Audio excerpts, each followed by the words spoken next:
The factory design pattern solves one big issue, that your clients have to know about all the different concrete class types that they may need to instantiate. So if you have a number of related classes, in this instance, classes that are of a similar type of car, so we have Ford, Saab, and Volvo, and you have a client application, and say this is just a console application that takes user input in text and specifies what type of class needs to be instantiated. And this client is then responsible with some logic to determine what the input is, and from that work out which class to instantiate.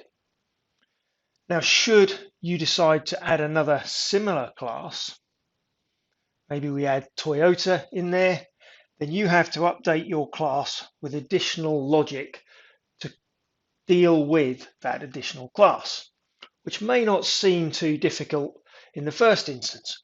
Imagine then that we have multiple clients. So maybe we have an API client up here, which takes REST requests from an API.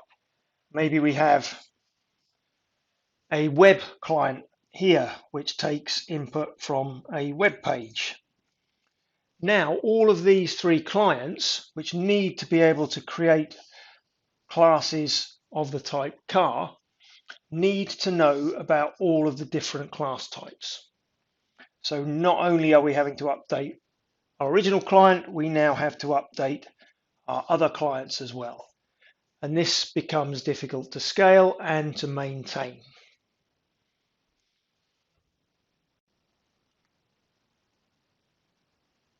So if we relate this diagram to an example project we have in Visual Studio, we can see that we have an interface which represents what our car classes can do.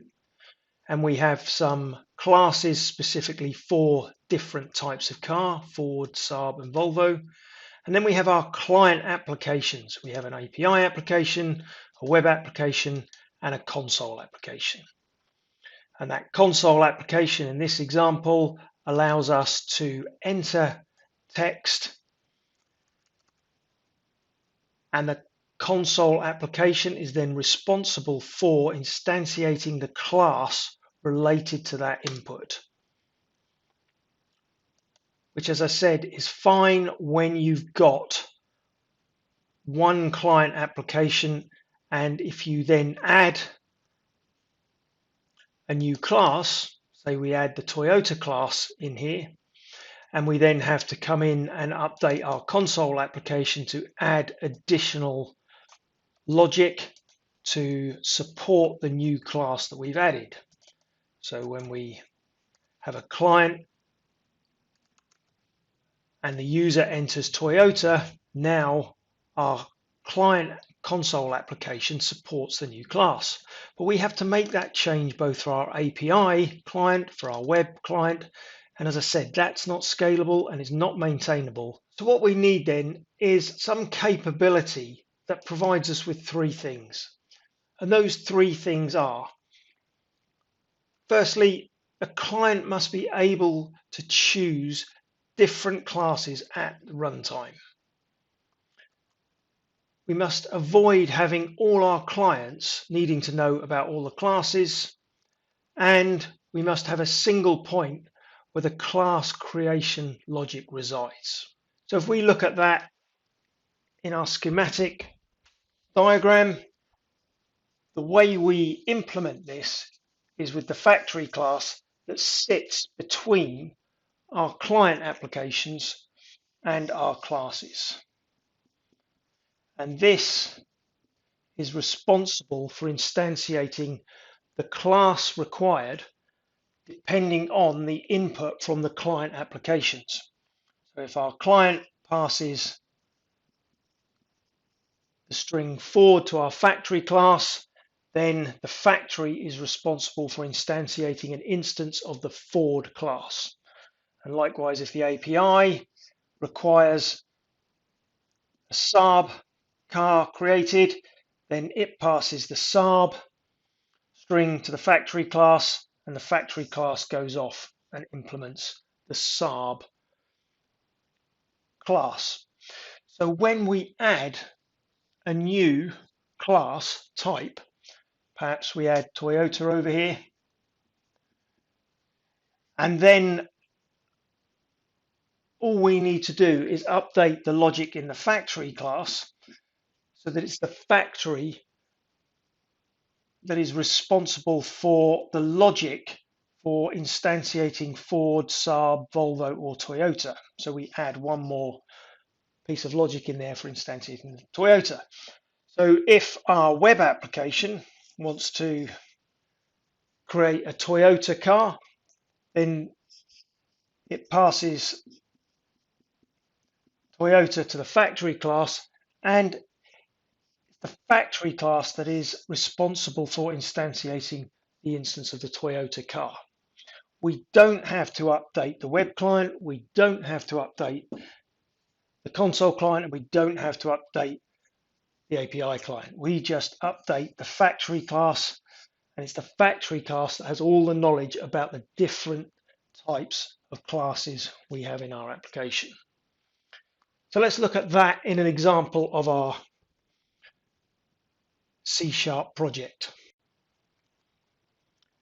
So in this example, we have implemented the car factory, and this relates to the layer that we've added and displayed in our diagram that sits between our clients and between the classes that are responsible for instantiating the different types of car class objects. Our client applications in this setup, you will see, contain no logic or no knowledge of the different types of classes. Our client applications read the console input, so they get Ford, Saab, Toyota, and then using that input from the console, they are responsible for calling the factory class, which is then responsible for instantiating the car objects. So if we look at the factory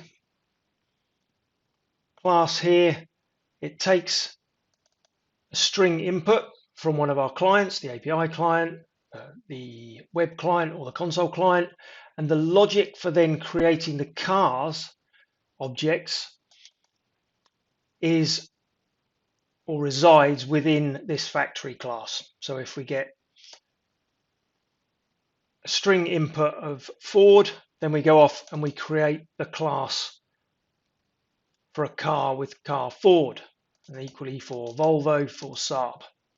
And where this really comes into play is then if we have to add an additional car class. So for example, in our project, if we add a new class, and that is the Toyota class, for example, car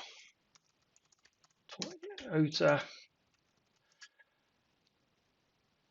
and that class, let's say we can take a lot of the code from existing one for this example, and our car Toyota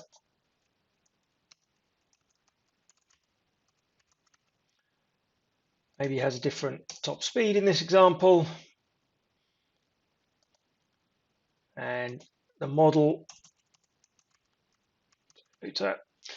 But crucially, now that we've added this new class, the only place that needs knowledge of that new class is the factory class. So we can just add a little bit of logic in here to deal with the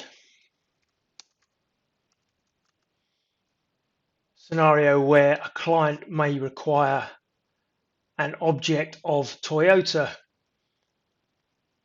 an object of the Toyota class, and then we use the Toyota class to create an instance of that object. So now our console application, without any knowledge of this new Toyota class, can create an instance of it just by passing the string Toyota to the getCar method in the car factory class. And that gives us the three things that we spoke about just now.